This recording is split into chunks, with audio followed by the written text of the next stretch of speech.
Hola, bienvenidos a mi canal. Yo soy Yago y hoy vengo a hablar de esta preciosa novela Tiempos difíciles de Charles Dickens. Publicada en 1854, es su 10ª novela. Cuenta la vida de la primera revolución industrial desde muchas perspectivas de sus numerosos personajes. Sin duda alguna, Charles Dickens es uno de los novelistas de habla inglesa más famosos de la historia. Su crítica social a un sistema podrido e injusto, combinada con el humor, el sentimentalismo y la ternura, es sin duda su característica principal. En obras como esta misma, como Oliver Twist o Grandes Esperanzas, el escritor analiza los círculos sociales más paupérrimos del siglo XIX para otorgarles una voz. Y es que nos encontramos en una época de grandes cambios sociales. Gran Bretaña fue el lugar de nacimiento de la industrialización, debido a la cercanía de sus comunicaciones y a la estabilidad política que presentaba el país bajo su monarquía parlamentaria. No obstante, eran tiempos difíciles, y nunca mejor dicho, para las clases trabajadoras, que verían sus duras condiciones vitales y laborales una auténtica trampa mortal, que llevaría a la proliferación del movimiento obrero desde mediados de siglo.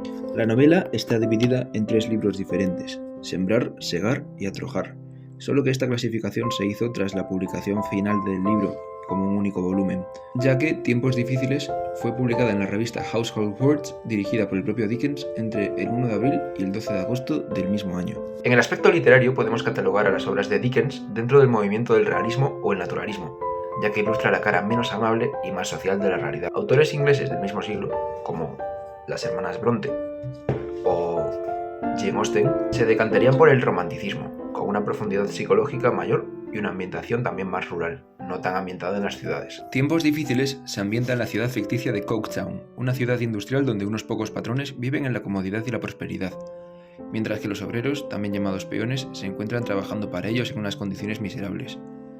Dentro de ella conocemos al señor Bounderby, el propietario más rico e importante de toda Coketown, que posee telares, fábricas y bancos, además de una gran fortuna, por supuesto.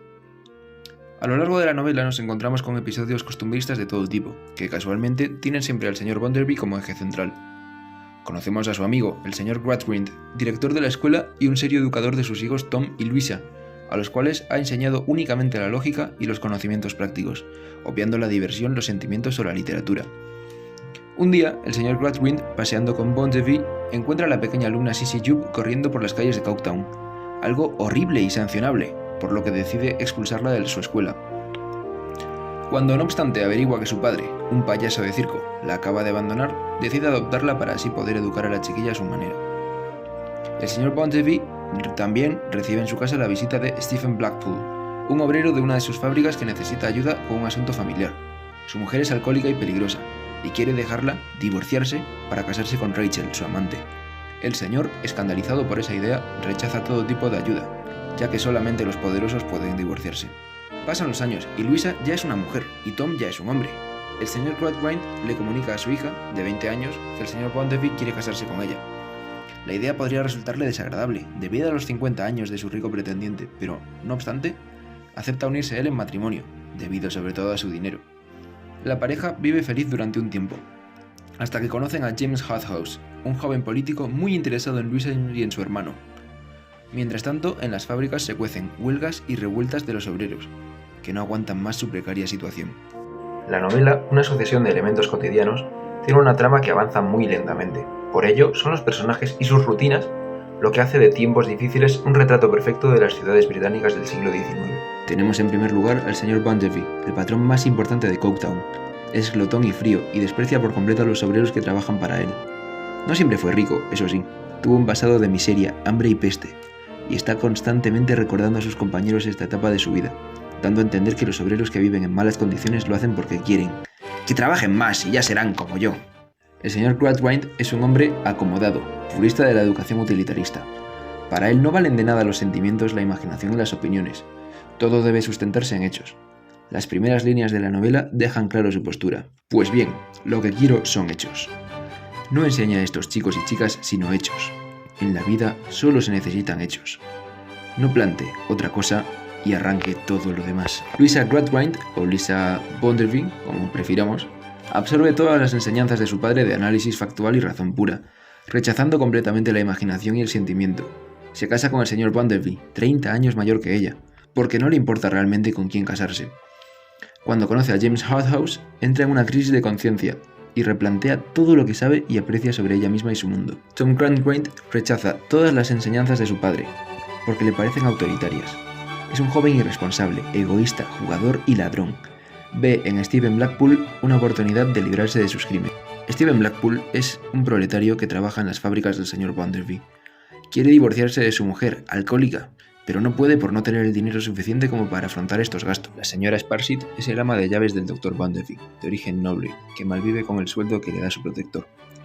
Es la pura representación del declive de la clase aristocrática en favor del auge de la burguesía que representa a su amo.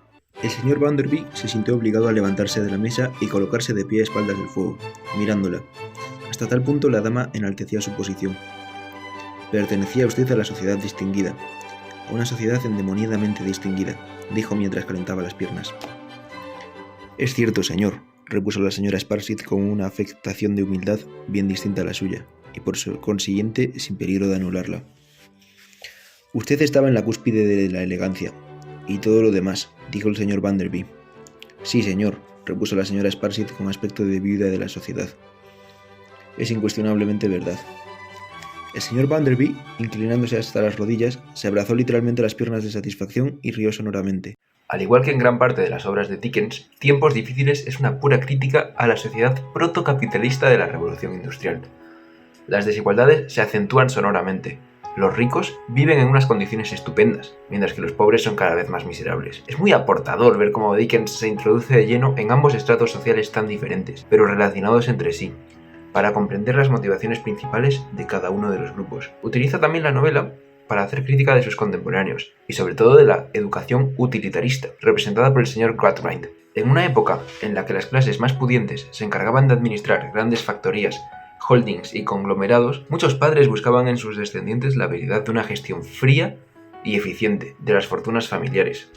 La educación utilitarista no serviría para otra cosa que no fuera hacer dinero y crecer en la escala social. Aunque bueno, esa visión también lo tienen muchos a día de hoy, por desgracia. Dickens elabora caricaturas exageradas de la realidad, otorgando al señor Gradgrind el puro extremismo de la relación más abrupta, retratando a Sissy extremadamente dulce e inocente, como todos aquellos pertenecientes al circo, y al señor Bounderby completamente frío e insensible, preocupado solamente por su promoción social para pisar más al resto de personas. Desde una concepción histórica podemos apreciar, además de la desigual vida cotidiana de las ciudades, el despertar de grupos políticos y sindicales. Pocos años habían pasado desde la publicación del Manifiesto Comunista de Marx y Engels a la hora de la escritura de esta novela. El movimiento obrero estaba alzándose con cada vez más fuerza, tras los movimientos cartistas y ludistas de años anteriores, que habían puesto en manifiesto público las paupérrimas condiciones de vida y de trabajo dentro de las fábricas. En el famoso y fatídico año de 1848, Francia había experimentado la primera república socialista de la historia. Los talleres nacionales de Planck y Lamartine y las medidas como reducción del horario laboral, cambio en las condiciones salariales, derecho al trabajo, aportaron al cambio de hegemonía en Europa, aunque esta segunda república francesa fue rápidamente aplacada. Pero algo había sucedido, algo que se extendió por todo el mundo occidental. Dickens es consciente de todo esto y añade a los obreros de su novela una conciencia de clase y una asociación clave para la mejora de las condiciones vitales y laborales. Ya pone, de hecho, en boca de Steven Blackpool unas declaraciones importantísimas que cuentan con pelos y señales la situación del proletariado no solamente en Inglaterra, sino en todo el mundo. ¿De qué?, repitió el señor Bounderby, cruzándose de brazos. Se quejan en general todos ustedes, gente del pueblo. Steven lo miró con cierta vacilación durante un momento, pero enseguida pareció tomar una resolución. Señor, nunca supe expresarlo bien, aunque he tenido mi parte de sufrimiento. Estamos dentro de un cenagal, señor. Fíjese en la ciudad, tan rica como es, y vea el número de sus gentes, que han sido todas traídas aquí para tejer, para cardar, para ganarse la vida. Todas de la misma manera desde la cuna a la sepultura. Fíjese en cómo vivimos, y en dónde vivimos, y el número que somos, y cuál es nuestra suerte, y cuál semejante es. Y mire cómo las fábricas están siempre en marcha, y cómo nunca nos acercan a ningún otro sitio distante que no sea el de la muerte. Fíjese en cómo nos consideran, y escriben de nosotros, y hablan de nosotros, y van con sus delegaciones a los ministros del Estado para tratar de nosotros, y cómo ustedes siempre están en lo cierto, y nosotros siempre estamos equivocados, y nunca nos ha asistido razón alguna desde que nacimos. Y fíjese cómo esto ha ido creciendo y creciendo, señor, haciéndose más y más grande, más y más extenso, más y más duro de año en año, de generación en generación. ¿Quién que se fije, señor? ¿No ha de decir sinceramente que es un cenagal? En fin, hasta aquí mi análisis histórico y reseña, o también podríamos decir, de Tiempos difíciles de Charles Dickens. Ha sido una novela que he disfrutado mucho, la he leído en nada, es divertida, es muy importante por el mensaje que transmite y por la realidad que refleja, y la verdad es que os la recomiendo a todo el mundo, no solo que estudiéis historia y que queráis sacar una asignatura adelante, sino porque realmente es una novela entretenida y bastante buena. Así que nada, yo ya me despido por aquí, espero que os haya gustado esto, espero que también que le deis like a esto y os suscribáis. Y nada, venga, un abrazo muy fuerte. Hasta luego.